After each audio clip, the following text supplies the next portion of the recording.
Obra. Ainda existe esperança. De Adeilson Salles, pelo Espírito Luiz Sérgio. Capítulo 10. Promiscuidade e obsessão. Deixamos a casa de Renan e eu fervilhava de curiosidade.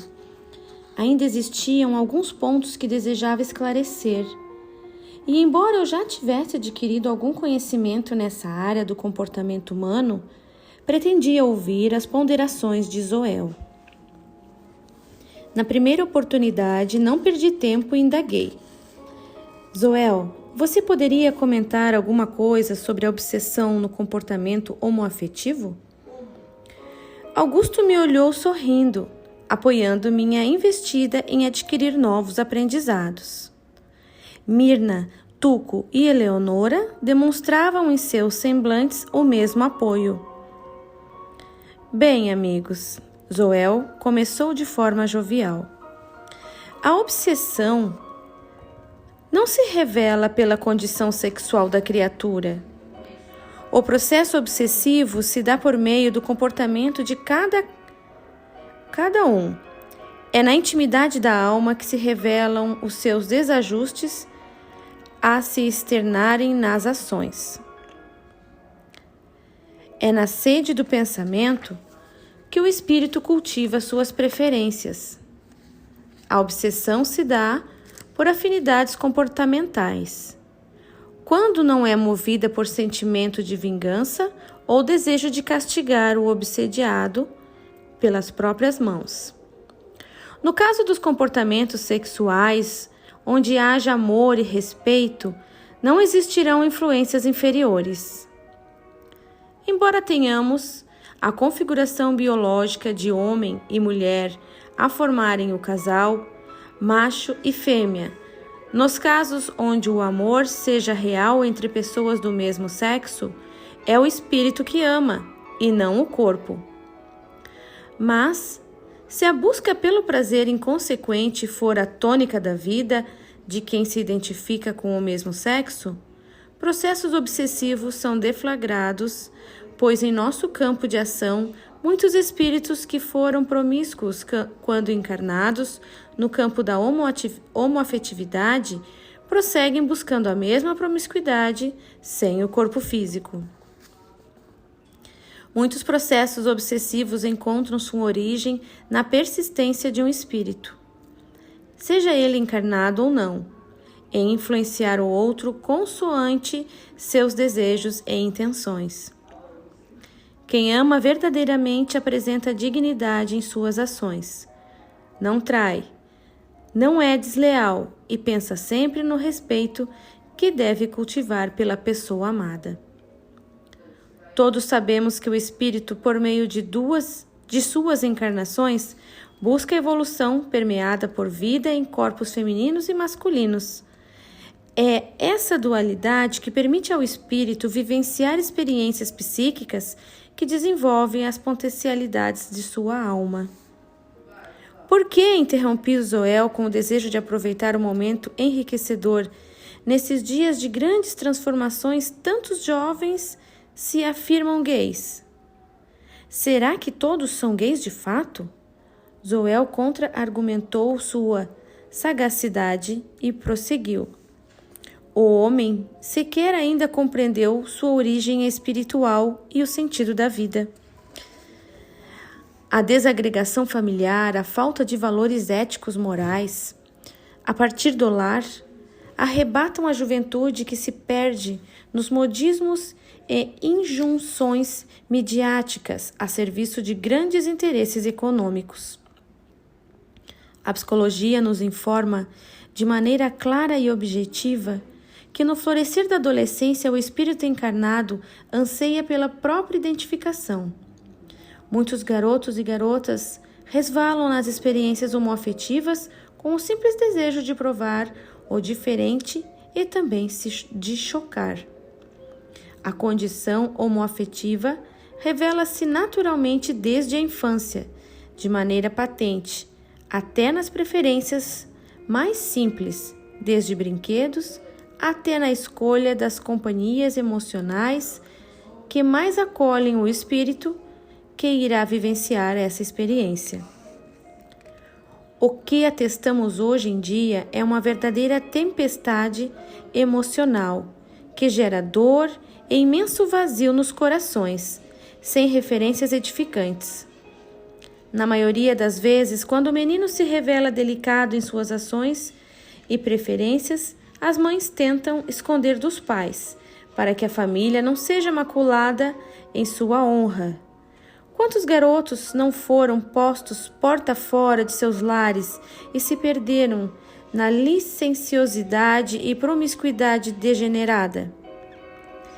Sem falar no grande número de suicídios que ainda hoje acontece por causa dos sentimentos dessa natureza. Será que Deus é injusto?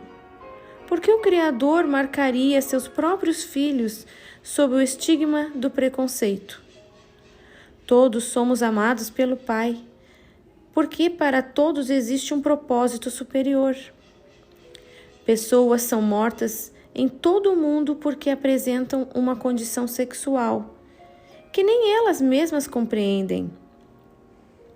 Bendito seja o Consolador que já está entre nós, o Espiritismo, que chegou no tempo certo para livrar o homem da culpa e outorgar-lhe responsabilidade. Onde existe amor real, não existe crime. Quando Cristo nos pediu para amarmos uns aos outros, Ele não nos incitou a acolher a traição e o engodo. O Mestre amoroso não nos pediu para amar negros ou brancos, índios ou amarelos, católicos ou protestantes, espíritas ou budistas. Ele nos pediu para que praticássemos o amor incondicional, aquele que aceita e acolhe todas as criaturas. E isso não exclui aqueles espíritos que se encontram na condição atual de perseguidores, de obsessores. Todos são amados por Jesus. Estávamos emocionados pelas palavras de Zoel e não tínhamos coragem de interromper suas preciosas colocações. A noite estava com especial claridade, pois a lua brilhava suspensa no espaço a refletir a glória de Deus. O nobre amigo ergueu os olhos para o céu e falou com voz tingida de emoção. O universo, que é obra de Deus, tem como primeira lei o amor. Por mais que os homens aprendizes insistam em discriminar as criaturas, seja por qualquer razão, Deus não criou leis de exceção. Sendo assim, todos são amados pelo nosso Pai que está nos céus.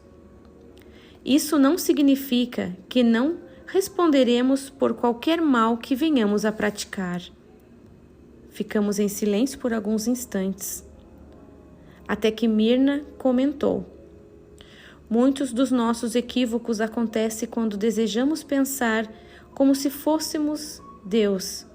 Queremos julgar, punir de acordo com a nossa limitada compreensão. É verdade, Mirna, concordei. As nossas interpretações sobre a vida têm a cor da nossa compreensão, ou seja, tudo tem a altura dos meus interesses. Tudo está vinculado ao meu senso de justiça e de verdade, que, é claro, deixa muito a desejar. Isso mesmo, Luiz Sérgio. Somos orgulhosos e, do nosso ponto de vista, a vida nos deve tudo.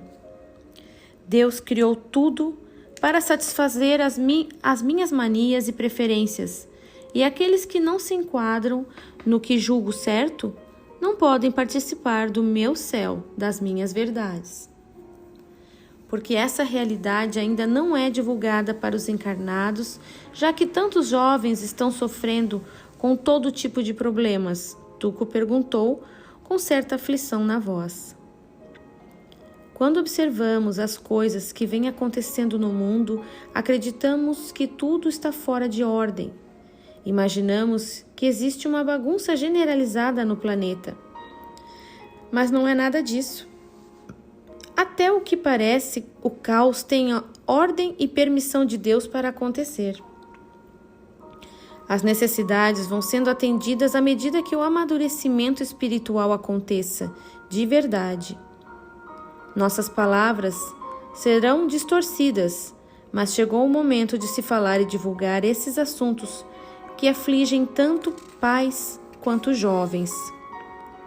Já estou acostumado com perseguições. Muito do que estou escrevendo aqui será questionado, mas não estou preocupado. Se não houver provocação, ninguém vai pensar no assunto. Alguns temas incomodam, mas se tem gente sofrendo, precisamos auxiliar. É verdade, Luiz Sérgio, o próprio Jesus disse que não veio trazer a paz, mas a espada, Eleonora comentou. É verdade. A verdade é sempre uma espada sobre as nossas cabeças aprendizes. Vamos absorvendo aos poucos, aprendendo devagar. O Espiritismo é uma espada. Vivê-lo é desafiar e mexer em conceitos profundos e arraigados. Não temos uma pálida ideia do que viveu Jesus em sua passagem pelo mundo. Imaginemos a vida do Cristo, sua palavra era uma espada, e também o seu olhar, seu sorriso, sua compreensão. O amor é uma espada que rompe com o mal que ainda reside em nós.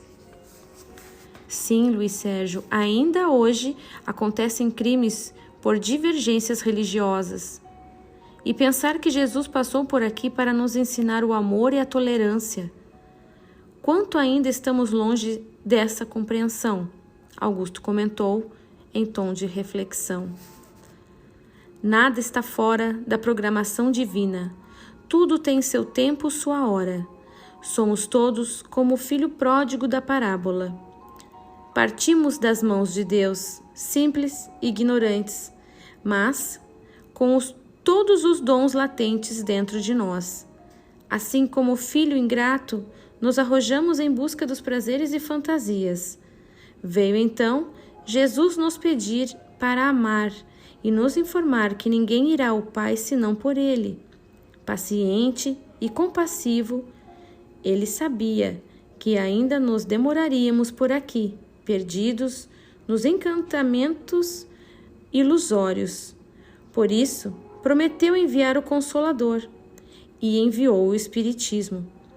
Hoje, nos chafurdamos nos chiqueiros da dor e nos alimentamos de lágrimas. Não suportamos mais a desdita e sentimos saudades de casa, saudades do Pai. Tudo tem sido doloroso, mas é assim que crescemos, pois foi assim que escolhemos.